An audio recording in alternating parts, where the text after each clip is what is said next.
জাকের আলী অনেক, নুরুল হাসান সোহান, তাহিদ হৃদয়ের মতো ব্যাটসম্যানদের নিয়ে একটা কথা প্রায়ই শোনা যায় যে তারা অফ সাইডে বলটা লেগেই টেনে মারেন, অফের বলটা যে অফেও খেলা যায় এটা তারা জানেনও না, পারেনও না।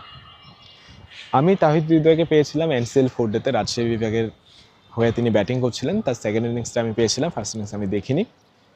ঢাকা বিভাগের এগেনস্টে এমন একটা সিচুয়েশন ছিল যখন খুব দ্রুততম সময়ের মধ্যে বেশ কিছু রান রাজশাহী বিভাগকে করতে হতো, তারা ইনিংসটা ডিক্লেয়ার করতো এবং ঢাকার এগেনস্টে জেতার একটা চান্স নিত।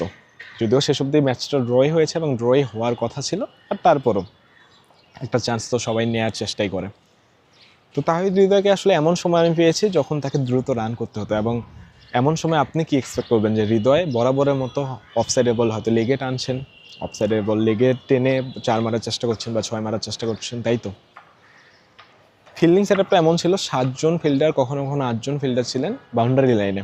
নাজমুল ইসলাম অপুর বোলিং দেখলেও আপনারা বুঝতে পারবেন তিনি অফ সাইডেই বোলিং করে যাচ্ছিলেন ওয়াইডের দাগে, যে তোমরা বাবা 1 রানই নাও, তোমরা বাউন্ডারি মারতে পারবে না, তোমাদের আমরা দ্রুত রান করতে দিব না। তো সেই জায়গা থেকে তৌহিদ হৃদয় যেভাবে ব্যাটিং করেছেন, মানে আমি এই জিনিসটা তুলে ধরতে চাই সবার সামনে। আমি বিলিভ করি একজন ব্যাটসম্যান লেগ সাইডে যতই মারুক না কেন তিনি অফ সাইডেও মারতে পারেন, তিনি সব দিকেই মারতে পারেন। হয়তো রান করার জায়গাটা লেগ সাইডে বেশি থাকে বা লেগ সাইডে অপরচুনিটিটা বেশি থাকে দেখে হয়তো অনেক ব্যাটসম্যানই লেগে বেশি বেশি টানার চেষ্টা করেন, কিন্তু এর মানে এই না যে সেই ব্যাটসম্যানের ব্যাপারে আমি এটা বলবো যে সে অফ সাইডে খেলতেই পারেন না। অবশ্যই পারেন, হয়তো লেগ সাইডে তিনি বেশি খেলেন। হৃদয় যে জিনিসটা আমি মানে আলাদাভাবে তুলে ধরতে চাই সেটা হলো অফ সাইডে বল অফেই খেলা, এমনকি তিনি 4টা বাউন্ডারি মেরেছিলেন। বিলিভ মি, 7জন ফিল্ডার বা 8জন ফিল্ডার বাউন্ডারি লাইনে থাকার পরও যেখানে গ্যাপ খুঁজে নেওয়া কঠিন, সেই জায়গায় তাহিদ হৃদয় যেভাবে বাউন্ডারিগুলো আদায় করে নিয়েছেন, বাউন্ডারিগুলো বের করে নিয়েছেন, মানে এরকম ব্যাটিংটা আসলে অস্ট্রেলিয়া ইংল্যান্ডের ব্যাটসম্যানদের করতে দেখা যায়, যে খুব পাওয়ারফুল হিট করছেন বাউন্ডারি, মানে গ্রাউন্ডে এত জোরে মেরেছেন যে স্টেটে 2টা ফিল্ডার থাকার পরও, লং অন ফিল্ডার থাকার পরও গ্যাপ দিয়ে বল যাচ্ছে, বাউন্ডারি লাইনে একের পর এক ফিল্ডার থাকার পরও গ্যাপ থেকে ঠিকই বল ঢুকছে, মানে এত সজোরে একটা মারার যে ব্যাপার, তার বাউন্ডারিগুলো দেখলে আপনারা বুঝবেন। মানে 7জন ফিল্ডার বা 8জন ফিল্ডার বাউন্ডারি লাইনে থাকার পরও যখন গ্রাউন্ড দিয়ে মেরে 4 কোনো ব্যাটসম্যান মারেন, সেই ব্যাটসম্যানের প্রশংসা আপনাকে করতেই হবে। এমনকি তিনি কিন্তু অফসাইডের বল লেগে টেনে মারেননি, তিনি সোজা মেরেছেন, তিনি অফের বল অফে মারার চেষ্টা করেছেন এবং বাউন্ডারি কিন্তু তিনি খুঁজে নিয়েছেন। যখন অফ সাইডে 4জন ফিল্ডারও ছিল, লেগ সাইডে 4জন, কখনো অফ সাইডে 5জন ফিল্ডার ছিল, লেগে 3জন, তখনও তিনি অফ সাইড থেকে বাউন্ডারি খুঁজে নিয়েছেন, এবং এই জিনিসটা আমাকে খুবই অবাক করেছে। এবং আমি খুবই খুশি যে তাহিদ হৃদয় বরাবরের মতো যে জিনিসটা, যে ধারণাটা বাংলাদেশের মানুষ তার ব্যাপারে রাখে যে সে অফসাইডে বল লেগে টেনে মারে, অফিসে মারতে পারে না, সেই জিনিসটা যে অনেকটাই ভুল সেটা তিনি এইটুকু ইনিংসে দেখাতে পেরেছেন। তিনি 30 বলে 38 রানে একটা ইনিংস খেলেছেন, এবং যেভাবে খেলেছেন এমন না যে তিনি লেগে মারার চেষ্টা করেননি। হ্যাঁ, একদম বেশ অনেকগুলো রান করার পর তিনি অফের বলও অনেকটা বিরক্ত হয়ে বলা যায়, কারণ নাজমুল ইসলাম অপুরা এমনভাবে বোলিং করছিলেন যে ওয়াইডের দাগটাতেই বারবার বোলিং করে যাচ্ছিলেন অফ সাইডে অনেকগুলো ফিল্ডার নিয়ে, অনেকটা বিরক্ত হয়ে বলা যায় যে তিনি অফের বল লেগে টানতে গিয়েছেন, মিসও করেছেন, বাট অফের বলগুলো অফে যেভাবে তিনি খেলেছেন এটা আসলে এপ্রিসিয়েট করার মতো, দেখার মতো। আমি আসলে কখনো কোনো ব্যাটসম্যানের ব্যাপারে এটা বলতে চাই না যে একজন ইন্টারন্যাশনাল ব্যাটসম্যান, ন্যাশনাল টিমে খেলা ব্যাটসম্যান, সে অফসাইডে খেলতে পারে না বা সে এটা পারে না ওটা পারে না। হ্যাঁ, কেউ কোনো একটা পার্টিকুলার জায়গায় স্ট্রং হতেই পারে। আমি ডোমেস্টিকটা খুব ভালো মতো কাভার করি।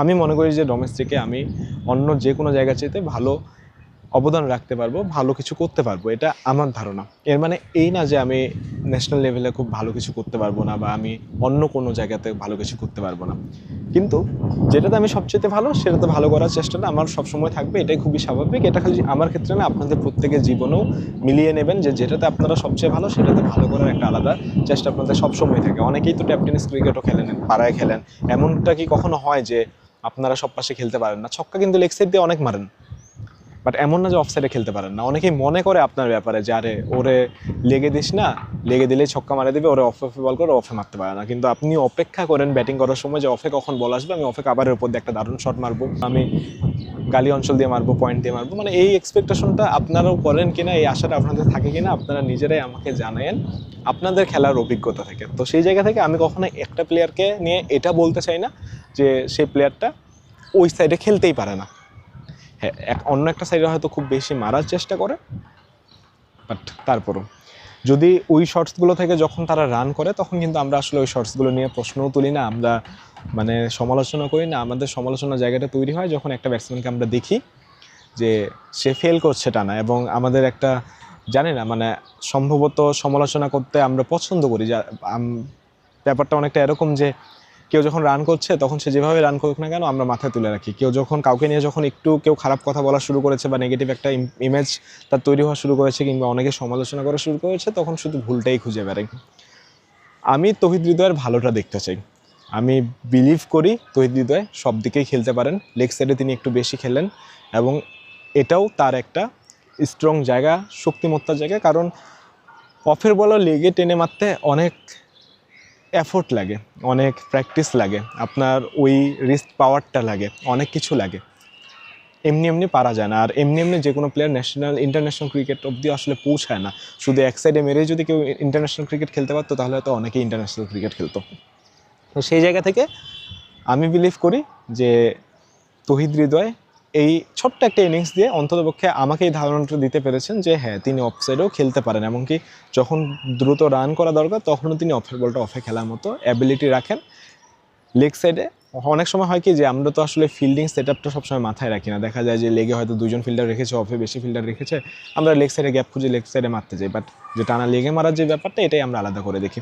তৌহিদ হৃদয়ের এমন অনেক ম্যাচ আছে, আমি বিপিএলে যে বিপিএলটা খেলে তিনি ন্যাশনাল টিমে আসলেন কিংবা ন্যাশনাল টিমে আসার পর তিনি যখন টানা ভালো খেললেন তখন কিন্তু কেউ আমরা তার লেগ সাইডে খেলা নিয়ে প্রশ্ন তুলিনি। তখন কিন্তু কেউ আমরা বলিনি যে সে শুধু লেগেই মারে, কারণ তখন তিনি আমাদের জেতা দেন, তখন তার একটা আলাদা ইমেজ তৈরি হয়েছিল, তখন তাকে নিয়ে সবাই কথা বলতো, তার সব কিছুই তখন আমাদের ভালো লাগতো। তিনি একটা পুল শট করলেও আমরা খুব খুশি হতাম, তিনি অফের বল লেগে যেভাবে ছক্কা মারতেন আমরা ওয়াও করে বলতাম, দেখতাম।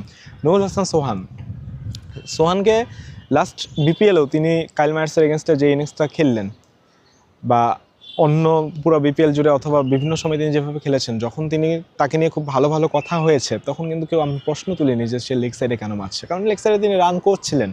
প্রশ্নগুলো আসলে কখন আসে? একই কথা জাকের আলী অনেকের ক্ষেত্রেও, তিনি যখন রান করতেন ভালো করতেন তখন আমরা সবাই তার প্রশংসা করতাম।